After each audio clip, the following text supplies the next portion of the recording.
শহীদ ওসমান হাদিকে যারা খুন করেছে, যারা হত্যা করেছে, তারা আমাদের থেকে অনেক শক্তিশালী। এইটা যতক্ষণ পর্যন্ত আমাদের অন্তরে বসবাস করবে ততক্ষণ পর্যন্ত আমরা শহীদ ওসমান হাদি হতে পারবো না। কারণ শহীদ ওসমান হাদি বলে গিয়েছেন যে আমার উপরে মৃত্যুর হুমকি রয়েছে, আমি যদি মরেও যাই আমার সন্তানদের জন্য লড়াই করবে, সন্তানরা যদি মরেও যায় তাদের সন্তানদের জন্য লড়াই করবে। বাংলাদেশে ইনসাফ কায়েম করা পর্যন্ত যুগ থেকে যুগান্তরে এই লড়াই চলবেই চলবে। আমাদেরকে এই লড়াই চালিয়ে যাওয়ার জন্য আমাদেরকে সেই প্রস্তুতি নিয়ে রাখতে হবে। আমরা বারবার রক্ত দিব না। রক্ত আমরা বহুবার দিয়েছি, 47-এ দিয়েছি, 71-এ দিয়েছি, 24-এ দিয়েছি, পিলখানায় দিয়েছি, সাপ্লাই দিয়েছি। শুধু কি আমরা রক্ত দিতেই থাকবো? প্রিয় ভাইরা, এই বাংলার জন্য ইনসাফ কায়েমের জন্য যদি রক্ত দেওয়া লাগে আমরা রক্ত দিব, আবার সেই ইনসাফ কায়েমের জন্য যদি রক্ত দিতে হয় আমরা সেই রক্ত দিব। রক্তের বদলা রক্তই হয়। রক্তের বদলা কখনো শিশুরতা হয় না।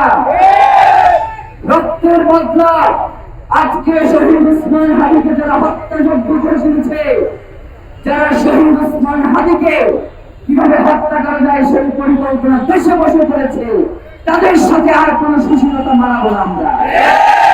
তাদেরকে বাংলাদেশের মাটিতেই তাদের জানাজা এবং দাফনের ব্যবস্থা করবো আমরা। আমাদের জীবনকে জাহান্নাম বানাতে চায়, আমরা শাহাদাতের মধ্য দিয়ে তাদের জীবনকে জাহান্নাম বানিয়ে দিব। আমরা শহীদ ওসমান হাদির রক্তের সাথে কোন ধরনের বেঈমানি সহ্য করব না। প্রিয় ভাইয়েরা, শহীদ ওসমান হাদি আপনাদেরকে বারবার একটা কথা বলতো যে আমি 5 বছরের জন্য বাংলাদেশের রাজনীতি করতে আসি নাই, আমি বাংলাদেশের রাজনীতির পরিবর্তন করার জন্য এসেছি।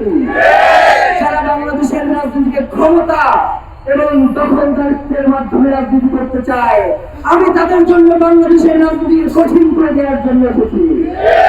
আপনারা দেখেছেন শহীদ ওসমান হাদি জীবিত থাকা অবস্থায় বছরের পরে বিভিন্ন মসজিদের সামনে গিয়ে আপনাদেরকে এগিয়ে দাঁড়াইতো, বলতে যে আমারে ভোট দেওয়া লাগবে না, আপনারা বাংলাদেশের এমন কাউকে ভোট দেন যে ইনসাফের কথা বলে, যে বাংলাদেশের স্বাধীনতা সার্বভৌমত্বের পক্ষে লড়াই করে, যে বাংলাদেশকে চায় দিল্লির দাসত্ব থেকে বেরিয়ে আসুন, তাকে আপনারা ভোট দেন। সুতরাং শহীদ ওসমান হাদির যে আদর্শ, যে শক্তির সাথে আমাদেরকে ইনসাফ করতে হবে। অনেকেই আমাদেরকে ভুল বুঝান যে শহীদ ওসমান হাদি এইটা পছন্দ করতেন না, শহীদ ওসমান হাদি এই কাজ করতেন না। আমরা বলি শহীদ ওসমান হাদি যেই কাজ করতেন না আমরা সেই কাজ করব না। শহীদ ওসমান হাদি সহিংসতা পছন্দ করতেন না। তার মৃত্যুর পরে বাংলাদেশের ইতিহাসে সর্ববৃহৎ জানাজা হয়েছে। এই 12-14-15 লাখ লোক যদি আমরা বলতাম যে শহীদ ওসমান হাদির রক্তের বদলা নিয়ে আপনাদেরকে ঢাকা শহর ছাড়তে হবে, তারা তার রক্তের বদলা নিয়েই ঢাকা শহর ছাড়তো। আমরা তাদেরকে বলেছি যে কোন ধরনের সহিংসতার মধ্যে আমরা যাব না, আমরা বাংলাদেশকে স্থিতিশীল রাখতে যা যা করবার দরকার হয় আমরা তাই করব। কিন্তু আমরা দেখতে পাচ্ছি যে বাংলাদেশের সহিংসতার নামে বাংলাদেশের কিছু গোষ্ঠী যারা নির্ধারিত মধ্যে নিয়ে বিভিন্ন জায়গায় সেপারেট করে শহীদ ওসমান হাদির যে লড়াই, তার যে সাংস্কৃতিক লড়াই, তার যে ইনসাফ কায়েমের লড়াই, সেটাকে লঘু করবার জন্য বিভিন্ন জায়গায় সেপারেট করা হয়েছে। এবং প্রতি সময়ে আমরা দেখতে পাচ্ছি যে তারা শহীদ ওসমান হাদির যে আদর্শ, সেই আদর্শকে বিলীন করে দেওয়ার জন্য বিভিন্ন ভাবে মিডিয়া, সোশ্যাল মিডিয়ার মধ্যে তারা প্রপাগান্ডা চালাচ্ছে।